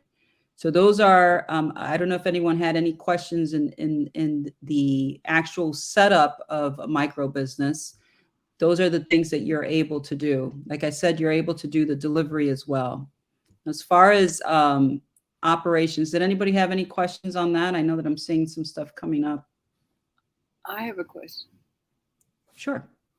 Well, first, I wanted to say that thank you for the explanation. I wanted to say that for those that don't know, a ROD or a RON is a registered organization that is dispensing or non-dispensing. And my question is, I read that, I believe it's, maybe Glenna can help me if I get it wrong, like processors can sell to micro licenses, or is it cultivators can sell to micro license? And so I'm just wondering, is there any leeway in the regs that would indicate that you could buy biomass as a micro license? Go ahead. Oh no, go ahead, Glenna. Please, Esperanza. Well, I was going to say, based on the language as it is, when it defines, and I look specifically to the definition to see if there was a definition on cannabis, because it uses the word cannabis, right? Then it defines cannabis products to include the stems and everything else. There's a definition for that. But based on just the word cannabis, it seems to me from that language, it's not clear enough to determine whether it's biomass. Based on the language, I would say no, that you would not be able to purchase biomass as a micro business from other cultivators because it's not clear. Did you have something different, Glenna? No, and to be frank, I defer. You know, that's not something that I've dug into as of yet. So I'm not sure. I mean, in other states historically, because as you aptly stated earlier, if there is a total loss of some sort, either you gratefully sell out, if you will, or there's a devastating pathogen or whatever may occur, then obviously you don't want your business to be upside down or not used. So there's usually in some states, like it's an 80-20, where you have to grow 80% or 70% of your own and you're able to, purchase the Delta if you can show a case for it. So I would lend that maybe that's in the future, but I defer. I'm not sure on the regs on that. It was not clear to me. Yeah, and it does have that exception where if there is a crop failure. Right. So it does have that provision in the regs. That's the only thing I saw stated. It just seems like if people are pushing to have micro businesses be something other than cultivation, then that could be sort of like a happy medium in between the two, in that if you didn't have to, if you were really wanted to be a microprocessor, you could grow a certain amount, but then you could also supplement it with biomass from elsewhere. And then so I believe Beck is going to come join us, and I don't know how many slides we have left to go over, but I definitely want to leave time to interact with. So I just want to say, oh yeah, no, we have to do this one, regenerative agriculture. How could I skip this? But I just want to say, like, I'm a CCMT, I'm a mentee with OCM, and our chats are super, like, when you get cultivators in a room, like, I'm surprised we haven't seen pictures of weed go by. Maybe they can't post pictures, but so I love how the chat is blowing up. Could I just add really quickly, there were on operations, I didn't cover, but I'll just add very quickly on micro business operations. For micro business operations, just really quick, I know we're short on time. You're going to be able to have your cultivation and your retail in different locations. So they're allowing that. There's a limitation if you're in the city or outside of the city. So if you're in the city, the location for the retail and the cultivation has to be within the same county, a city that's over a million, which obviously New York City would be that, then you would have to be within the same county. If you're outside of a city that's over a million, then you have to be within 25 miles. The locations would have to be 25-mile distance. So that's something that was really interesting. Like I mentioned before as well, you would be able to have on-site consumption. Finally, if you're a micro business, if you do cultivation, processing, distribution, delivery, whatever it is that you're doing as a micro business, you have to then follow the regs as it pertains to cultivation within your size. As it pertains to processing, you'll still have to follow those regulations as well. So I'll just leave it at that, Nicole. Yeah, thank you for that. And I'm glad you mentioned that 25 mile, because that's not equal for everyone. 25 miles is very different by county. 25 miles could put you into a city center, or it could, just be more boony. So I think that's definitely something that we're going to look at and try to come up with alternative language. And there's just a couple questions. Barbara F asked if micro-licensed products can be sold direct to consumers as well as dispensaries. The answer is yes. And can you grow on rooftops? There is nothing in the regulations that says you cannot grow on rooftops. So if you can meet the site requirement and the security requirement, that should be something that you are allowed to do, and something that we would definitely be a proponent of. We'd love to see rooftops in the city Yeah, and if something's not specified on there, that's one thing that if it's broad, the language, it's allowing you to do it. So that's where you don't want them to, to be specific on the language to prevent that. So as it stands now, yes, you can certainly grow on rooftops. And I think the last question too is the waste disposal question. Yeah. You have to show that you have control of your product at all times, even when you have to destroy it. So there's a waste disposal form that they, Office of Cannabis Management, when they give you, when they come and give you a tour and audit, you have to show you have that form and what, if any, you had to destroy, how you destroyed it, and where it ended up, whether you composted it, or destroyed it. Hi, Beck. So I just wanted to close out with regenerative, and then we can move and I won't spend a lot of time with it, and I didn't really introduce my organization for those that might not know me. New York Small Pharma is a 501c3 and a New York not-for-profit. And our mission is to foster a socially just, environmentally regenerative, and economically inclusive cannabis community. And one of the things we do is really champion outdoor, not necessarily outdoor, but low carbon footprint operations. New York has very aggressive climate goals. We want to make sure that we're not making all the missteps that we've made in the Industrial Revolution till today with excess waste and excess carbons and huge carbon footprints and loss of energy. We'd like to see cannabis lead the way of being healing to the earth, healing towards each other, healing redress of past harms of racist prohibition laws. We really want to see it done right, both on a social and an environmental level. And so we are, very supportive of regenerative agriculture. We promote regenerative agriculture. Regenerative agriculture is a modern word for traditional growing.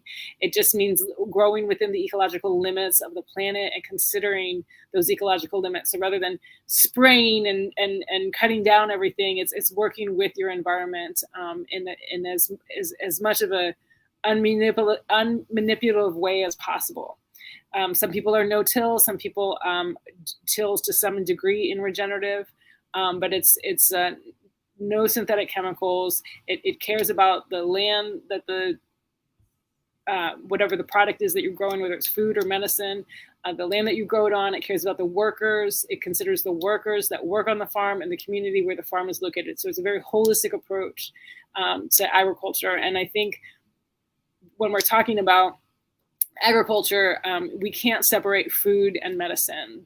These two things have to be discussed, which obviously we're not doing in this webinar, but these two things are very intertwined and in a not a great place in society right now.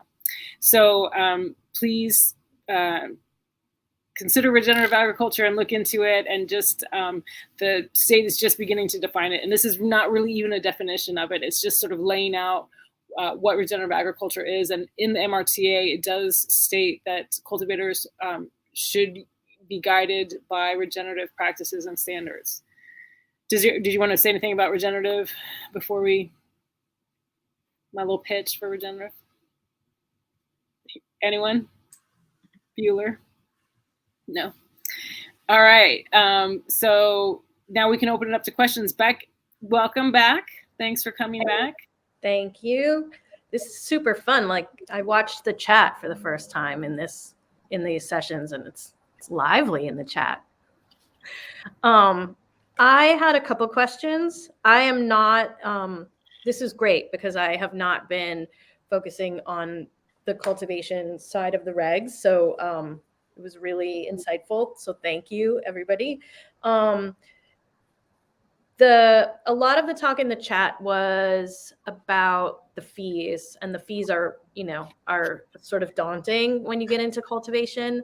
I just wanted to bring up that I've been in some other calls talking about the fees, and they're saying that they will consider lowering the fees or maybe waiving fees if you can demonstrate financial need. And what a bunch of people have sort of brought up is that maybe for people who have come from those impacted areas, fees are greatly reduced or waived altogether without having to demonstrate the need. So that's one comment that I've sort of heard in some other groups. And then my other thing, I heard this in another talk about the regulations, and I would love to hear what you guys think of it.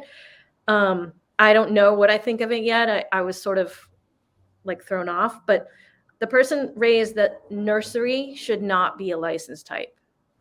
That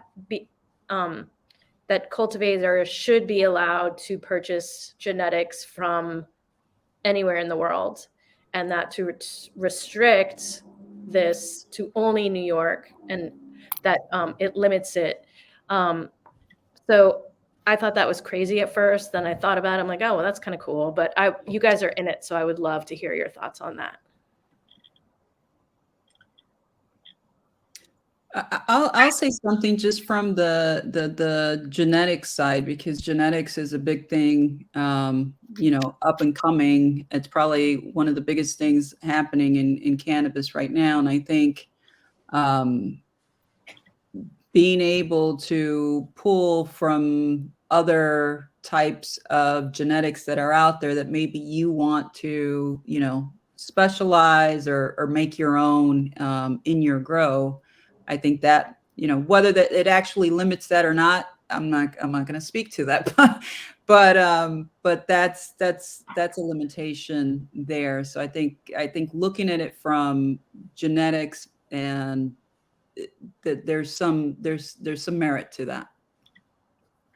Yeah, I mean, I agree with you. I mean, if you ever watch land race shows or ever watch, there can be some positives and negatives, right? I mean, it's amazing to see the different genetics and opportunities for breeding and cross, and even, further into tissue propagation and your own inherent strains and whatnot. But there's the obvious of what may grow here and be successful here may not be the same, right? In each region, that's the obvious point. Everyone that is in genetics or studies that knows that. But there's also concern in any agricultural import, right? I mean, there's restrictions in vegetables. Like if you travel, when you go from border to border, they check and make sure that you don't have vegetables. You're not bringing in carriers that could devastate an agricultural crop in that region. So I don't know if maybe that's the reason. I don't make the rules. I'm not a lawyer. I'm just trying to suppose as to why things are restricted. Last comment I'll make is that, there's a devastating element of roid that doesn't always show itself unless you do, testing and whatnot. So I'm not saying limit it. I'm not saying, I'm not taking a position on it. I'm just stating that those are the conversations that I've heard in license discussions and or horticulture concerns. Thank you so much. And then I don't know if this is a question, a comment, or concern. I guess it's just my personal thing, because so if I'll be applying for a retail license, and where I'm hoping to have my retail has land, and I would love the ability, especially because they're allowing micro businesses to sort of locate their retail and their grows in different places. It would be nice to be able to help a micro business by leasing land to them and letting them set up their grow on my property. But the state has put such a hard line between retail and anything else. And especially like micro sort of sits on top of the wall of these two tiers. But that's my 2 cents. I wish for a little bit of wiggle room in those tiers. Well, maybe the cultivation side of the micro and not the retail. Maybe there's some wiggle room there. Yeah, that's what I was thinking. Like, I don't have like a ton of land, but I could definitely fit a micro grow there, and then they could have their retail somewhere else in town. I love that. I think that's, fantastic. And like you stated earlier, as long as it's TPI and not, you're not benefiting from one of the other license, if it's nearby, like if you're creating a cannabis village or destination, just like in the winery, but there's clear demarks between different scopes. So, maybe you have a consumption lounge, a bed and breakfast, if you will, a dispensary, and then a tour of the farm down the street as far as your business proposition.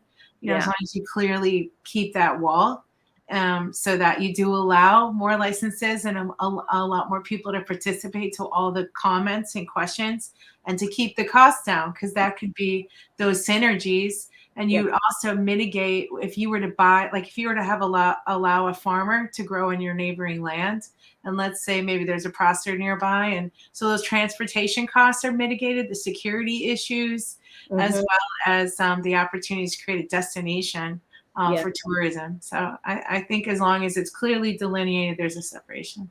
Yeah. So I'm just scrolling through some of the questions. So there's been several questions. Is there a minimum cultivation size for micro? No, there isn't. There's a maximum, and it's up to you. You can grow as much or as little within that maximum that you choose to grow. But just remember that as of now, you can't get your products from anywhere else. So if you want to be a processor, you have to supply yourself with your products. Yes, and also there's when you have to make sure you've sold, a certain amount of your products, or they could reduce your canopy too. So, but I like where you're going with that, because there is a tremendous opportunity financially for smaller grows. I've toured some in Nevada, very small grows. I couldn't believe the big brands that they were carrying, and they, created these small flower rooms so that they can quarantine. They can create different environments for different genetics and different risk management techniques. So, there's a lot to be said for a scaled approach, right? Because it can be very costly. And that's how you could grow into a bigger, potential license if you're revenue positive and you start off with a smaller one, lower overhead, and you just keep putting that money back into the business and become revenue positive and scale accordingly, and you're not upside down. I think that way you could do it with yourself without an investor potentially. Yeah, and just for repetition, I guess it was said before, the indoor max is 3,500 square feet, mixed light is 5,000 square feet, and outdoor canopy for micro is 10,000 square feet. And those are max. And for all those people who are asking if rooftop grows was coming up a lot, Eric Adams says he would love rooftop grows. So, but to be clear, Mayor Adams said that he would love to see rooftop grows on NYCHA housing, which is sort of an affront to everyone who was ever evicted from NYCHA housing because their grandson smoked on their couch or because they smoked. Or NYCHA is a housing that is funded by the federal government, and you cannot smoke or consume or grow or process in that housing. So I don't know why he made that statement. Many people have been evicted from NYCHA for cannabis. I think he made that comment without thinking about it. But there's talk of it out there, and if you're in a city and that's what you're kind of looking at, then I think aiming comments also to your local electeds. There's parts of this. You have to make comments to the state, and then there's lobbying with your local electeds to get what you need from your local community. Yeah, and just on that note, for clarity for everyone, cannabis is still illegal federally, right? So anything that you're doing, if you have a mortgage, there's a federal provision in that mortgage that says, if you break any federal laws or whatever the case may be, if you have a lease and it has a provision in there that says anything about federal laws, you could potentially, lose your mortgage. You'll have problems with your mortgage, with your lease, whatever the case may be. So if you're looking for a rooftop, hopefully you own it, or make sure you look at that mortgage, that there aren't any federal clauses in there, because that would be an issue.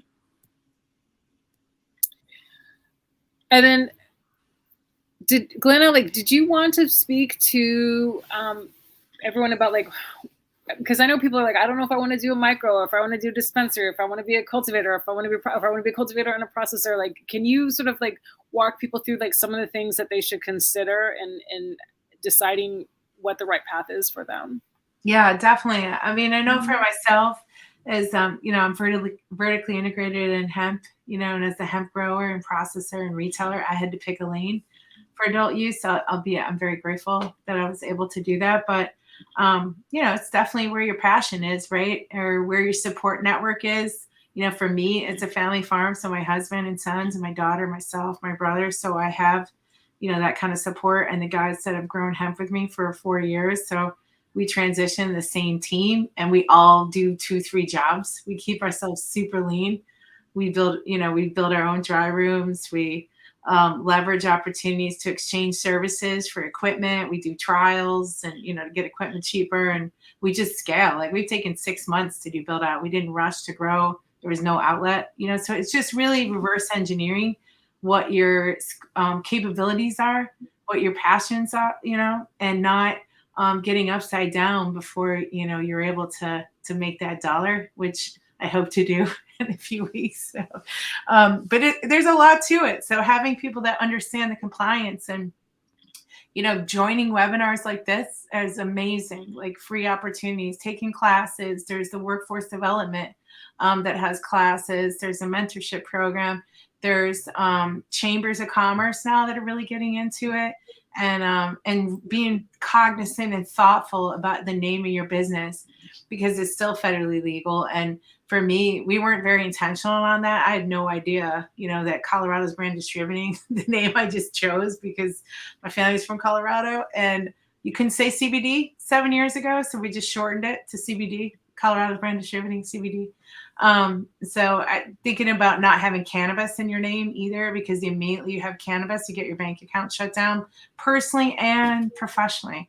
So even if you have a personal account, they will freeze that and shut it down potentially. But there are some cannabis friendly banks, and just thinking about a plan and making sure it's really thought out before you go out and rent a building and spend that money. Think about what your passion is. Reverse engineer it. Yeah, that's my favorite. Just think about what's it going to look like if you're great at making products and you're going to sell it for $10, and if the dispensary is going to sell it for 10, you got to be able to sell it to that dispensary for 5. You got to be able to make that, a third. Your cost of goods has got to be less than a third, right? Because you're going to have testing, packaging, transportation, etc. And in the minute someone hears you're in cannabis, you haven't even made $1 yet, and all your insurance, everything's higher. So just be aware of that. Yep. All really good points. Yeah, not putting cannabis in your name is a very key tip that a lot of people didn't know when they jumped into it. They were anxious to get the cannabis in their name, and a lot of people have had their bank accounts shut down. So I hear it all the time. I do want to say hi to a bunch of people. I saw that there were some AUCCs, and there's some people that are in the mentorship program, like you stated. Nicole, I want to say hi to everyone. Your comments are amazing. Yeah, thank you guys. This has been amazing. Thank you for coming. Do anybody want to cover before we sort of close things out? Does anyone want to? Is there a top Beck or Esperanza or Glenna? Oh, Glenna, before tell people what your product is so that they can look for you on your name. Yeah, I would love to. It's Glenna's Gardens, and I'm a big lightweight for THC. So, I love my cannabinoids, CBD, CBG, CBN, and just a little THC. So it's a lower THC brand geared towards people like me that are super lightweight and can't lose hours, or be too crazy altered, versus my husband who loves to be altered all day, every day. But I'm bringing Glenna's Gardens to market, and that's our brand. And then another brand that's a legacy brand that's been in New York City for a long time. So I was very intentional to make sure I did not forget. I can't unknow something. So we're both coming to market at the exact same time, in the same, right next to each other. And so Glenna & Co. is my processing. So I have AUCC people that I've bought their product, and I'm bringing their brands to market. And then I have some, those in the hopper that'll be coming out. So if you guys are interested in bringing your brands to market in the future, let me know. But thank you for giving me that opportunity. I will say, if I can add about workforce development, go on the Department of Labor website. They list a ton of jobs. And if you ever want to work for the OCM, for the other side, they have jobs too. So. If I could just close really quickly with answering a question that I saw someone asked. I think they asked if I'm if we were saying that micro business cannot be, is not the same as a brewery or like an IPA type of situation. I think it's actually, it's an actual, it's intended, I think, to be very similar to, you know, to the IPAs and microbreweries. So just for that clarification, again, I think that it's a great opportunity to be vertical without necessarily, you know, having all the risk, because you're a much smaller, you know, warehouse business sort of setup, and you're able to access all of the different licenses in one. And just like an IPA, you can make a special, you know, have a specialty, or have a type of focus that you would be doing. For example, I've seen folks use similar types of situation to create you know, cannabis products that are specifically for artists, you know, because it's going to make them whatever the case may be. I think it's just a great opportunity. It's underlooked. Everyone's looking for retail, and I think micro businesses is an opportunity that folks should really look into. Yeah, because dispensaries can't do their own brands, but micros can. So that's a great point. And you can always reach out and ask questions. You know, we hire a lot of students or people looking to get in mentorship programs. And I've really enjoyed being with Nicole and Beck and Tanya and all the work that they do. And I've really enjoyed meeting Esperanza with trying to help people keep your formulation. So I see a lot of those comments that, you know, she's the one you could reach out to for protection. But trade secrets. Yeah, trade secrets. That's what I was looking for. But reach out to people, network. There's some meetups. There's so many cool events in the city. You know, you can.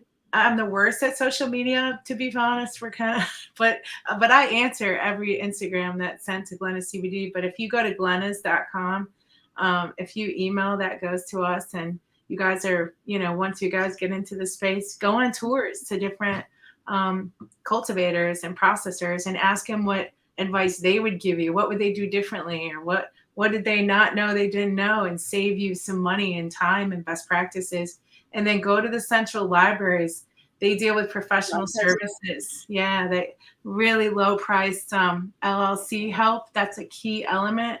If you want to apply for a license, get your New York Business Express account and make sure it's tied to your tax account. It's the number one thing. Make sure your taxes are set up in cannabis. And you can do all that yourself and prep for licensures. Sign up for OCM updates and go on and look at the mock applications, print it out, see where your gaps are. That's what I'll close with. So thank you.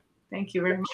Nicholas, just to your quick question, check Nicholas on the question of you can't serve in a micro business. Go to section 123.12, subsection 7B. It says a micro business may, pursuant to the approval by the board and the operating requirements in this chapter, be authorized for on-site use of adult use cannabis products. That, I mean, that was not expected. That's that's kind of like a freebie. So, but read that. It's a bit broad, but that might be a good thing. But just to your point, Nicholas, sorry about that. I just wanted to. No, I love that. And I have a disability too. So I love all the comments.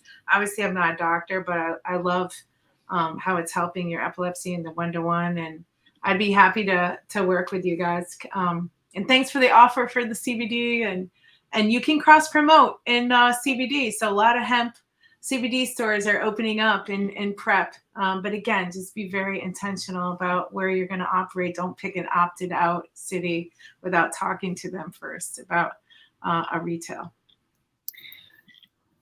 Thanks. And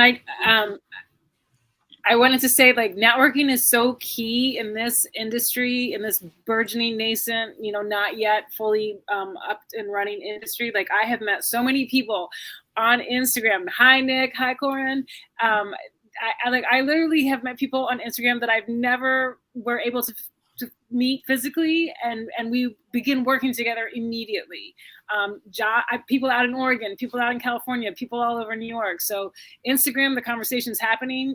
Definitely check it out, and really, this is a team sport. Teamwork makes the dream work. So like, this is not a go at your alone kind of thing. You're going to be white knuckling it. So you're going to be white knuckling it no matter what. So get some friends to enjoy the ride with.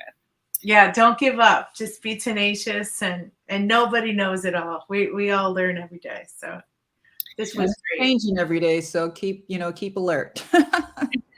So I just want to thank everyone. I want to talk really quick about the comment period. We in New York Small Pharma has, I know Tanya is answering a bunch of questions on the side, so I don't know if she's able to put the slides up, but New York Small Pharma has on our website, New York Small Pharma F, we have a regulations menu button, and a drop down is a timetable, and what we call the share your voice. And so on the timetable, yep, right there. And you might have to refresh the website. It's all volunteers, so we're doing our best to get the timetable to pop up, but you can read all the regulations. We broke them down in section. When we have our comments finished, we will post them there so you can read them.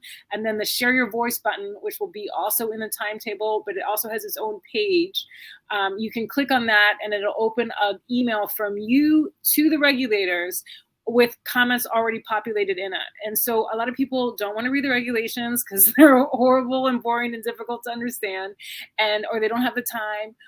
Or they don't even know where to start in commenting. And so what we're doing is we have our full comments that we submit that you can read. And then we're taking sort of like a summary of that and putting it into the body of an email so that people can submit comments. You can forward those comments along if you align with them. You can delete the ones you don't align with. You can add your own experiences of why you are aligning with them and why you're sending them in. Or you can start from a totally blank email. There's a button there that you can push and it'll open up a blank email straight to the regulators. So please use this resource. We're inviting everyone in the community to send us comments that we can include in those emails, because the more voices that we hear from, the diversity of voices, the better the comments are going to be. And the more people that make comments and make the same similar comments that are justified, the more we can actually see a change in these regulations so that it's really a cannabis industry by the people and for the people of New York. I will say that I forgot that the marketing and labeling and packaging regulations comments were due, and it was 11 p.m. and I was like, oh my gosh, lights were out. I was in bed. I had to find my glasses. I went to New York Small Pharma, pulled up that email, added in a couple more things, hit send. It was like a lifesaver. So good. I'm glad you got to use it. Thanks for saying that. I appreciate it. Well, with a sincere thank you to Glenna and to Esperanza for joining me and making this really a meaningful discussion. A super sincere thank you to all of those that tuned in and listened to us and commented in the comment. Shout out to any of my CCMT fellow students that jumped over here. I'll see you on Thursday back live again. And of course, a huge, huge heartfelt thank you to everyone who promoted this webinar, and especially to my co-hosts, Beck of Mary Says, Tanya Osborne of Canadiva, and Annette Fernandez of Audubon Hayes Society. Right there, like, it's this team that brought it together that makes these things work and makes these things function. So thank you, everybody. I hope that this was helpful. And don't forget, we'll be back on Thursday with cooperatives, distribution, and licensing, I think. So I'm closing it out with those last three sections. So good night, everybody, and thank you so much. Good night, everyone.